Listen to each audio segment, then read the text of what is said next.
आज हम हिंदू धर्म की महानता के विषय पर चर्चा करेंगे और कुछ ऐसे अनोखे फैक्ट्स जानेंगे जो शायद ही किसी को पता हो, और आपको यह वीडियो देखकर ज़रूर गर्व होगा।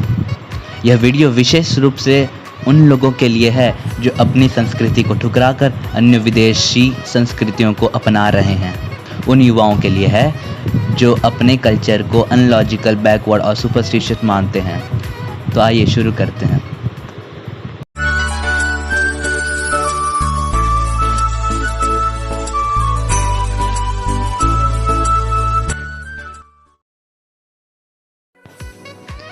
भागवत गीता, इसे धार्मिक ग्रंथ के रूप में मत देखिए।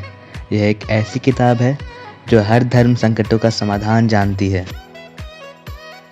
भारत में जिस ग्रंथ को धार्मिक कहकर हटा दिया जा रहा है, वही ग्रंथ को यूएस के सेटन हॉल यूनिवर्सिटी में कंपलसरी सब्जेक्ट माना जा रहा है। जी हाँ, यूएस में एक बिजनेस और मैनेजमेंट का स्कूल है, सेटन हॉल यूनिवर्सिटी, जहाँ भागवत गीता कंपलसरी सब्जेक्ट है। गीता का अनुवाद केवल हिंदी और संस्कृत में ही नहीं बल्कि पूरे 75 अलग अलग भाषाओं में है। भगवत गीता को चार्ल्स विल्किन ने 1785 में अंग्रेजी यानी इंग्लिश में ट्रांसलेट किया था।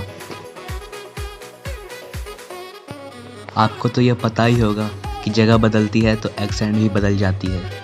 जैसे नॉर्थ इंडिया और साउथ इंडिया के बोलने का ढंग अलग अलग हो जाता है। पर गौर कीजिएगा कि जब नॉर्थ इंडिया का पंडित मंत्र पढ़ता है और जब साउथ इंडिया का पंडित मंत्र पढ़ता है तो दोनों में कोई अंतर नज़र नहीं आता। कभी सोचा है क्यों? क्योंकि हमारे संस्कृत के वर्ण और शब्द इतनी बारीकी और इस तरह बनाए गए थे कि उसे कोई भी पढ़े सब एक ही जैसा लगेगा। आप जानते ही होंगे कि दुनिया में बहुत सारे धर्म हैं, जैसे जैन, बौद्ध, इस्लाम, क्रिश्चियन।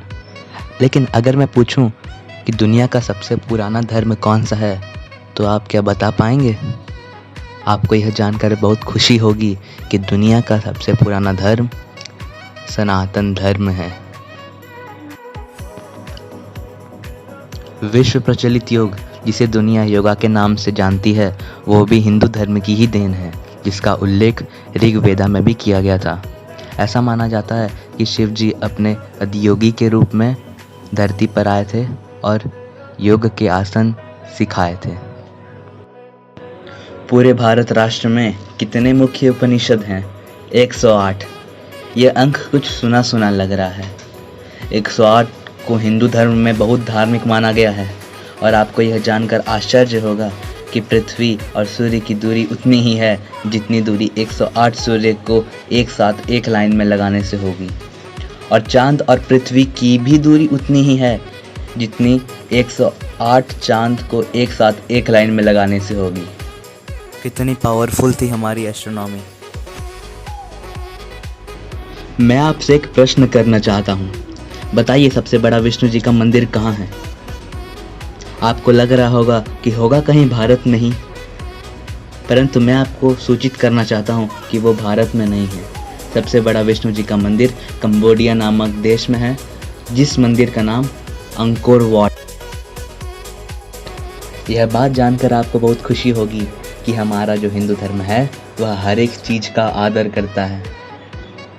पर कैसे?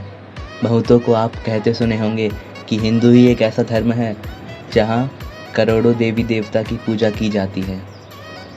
कभी सोचा है ऐसा क्यों? क्योंकि हमारा धर्म हर एक को देवता के रूप में देखता है। कोई भी चीज़ जो हमारी सहायता करता है उसका हम कभी भी अनादर नहीं करते। आग, अग्नि देवता, वायु, वायु देवता, सूर्य, सूर्य देवता, गंगा, गंगा माता, गाय, गौ माता, तुलसी, तुलसी माता। ऐसा कोई धर्म नहीं जो आग को, पेड़ पौधों को, गाय को, नदियों को पूजता हो। क्या है ऐसा कोई धर्म? स्मरण रहे, हम किसी का अनादर नहीं करते। कुंभ मेला जानते हैं? तो बताइए, पूर्ण कुंभ मेला कितने सालों में होता है? 12 सालों में। क्या आप जानते हैं कि 12 सालों में ही क्यों होता है? क्योंकि इसका संबंध बृहस्पति यानी जुपिटर से है। जुपिटर अपना एक रिवॉल्यूशन 12 सालों में कंप्लीट करता है, इसलिए पुण्य कुंभ मेला 12 सालों में ही होता है। कुंभ मेला और जुपिटर का क्या संबंध है वो तो मुझे पता नहीं, अगर आपको किसी को पता हो तो ज़रूर बताइएगा। आप बचपन से सुनते आ रहे होंगे कि हर एक के अंदर भगवान होते हैं। चींटी में, तुम में, मुझ में, दीवाल में, कौवे में, सब में भगवान है। आपको ये बकवास लगा होगा, जाहिर सी बात है, लेकिन जानते हैं कि इसका असल कारण क्या है? बहुत लोगों को इसका कारण पता ही नहीं होता। जितनी भी भगवान की कथाएं आपको सुनाई गई हैं, सब में आप भगवान से कुछ न कुछ सीखे होंगे, है ना? सबके अंदर भगवान हैं, यानी आप हर एक चीज़ों से कुछ न कुछ सीख सकते हैं। हर एक के अंदर अच्छे गुण होते हैं और वही आपको सीखना है। चाणक्य को आप जानते ही होंगे, बहुत बड़े विद्वान थे। वे ऐसे 9 चतुर्गुण कौवे, मुर्गे और चींटी से सीखे थे। ओम, यह शब्द बहुत सुना सुना लग रहा है। यह एक ऐसा शब्द है जो हर मंत्र से पहले लगता है और अक्सर योग में भी प्रयोग किया जाता है। क्या इसका कोई साइंटिफिक रीज़न है? जी हाँ, इसका भी साइंटिफिक रीज़न है। ओम के उच्चारण से हमारे शरीर का नर्वस सिस्टम धीमा हो जाता है। यह हमारे मन और दिमाग को शांत करता है और हमारे कंसंट्रेशन पावर को बढ़ाता है। हनुमान चालीसा कौन लिखा था? तुलसीदास जी। तुलसीदास जी की मौत 1623 में हुई थी, मतलब वह 1623 से पहले ही हनुमान चालीसा लिखे होंगे।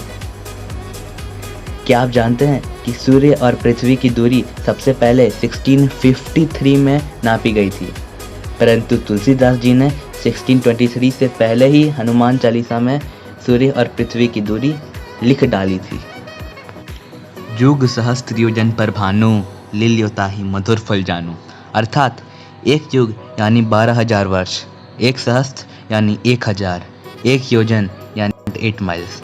अगर इन तीनों का हम मल्टीप्लाई करें तो उत्तर आता है 96 मिलियन माइल्स, और इससे अगर हम किलोमीटर में कन्वर्ट करें तो उत्तर आता है 153.6 मिलियन किलोमीटर।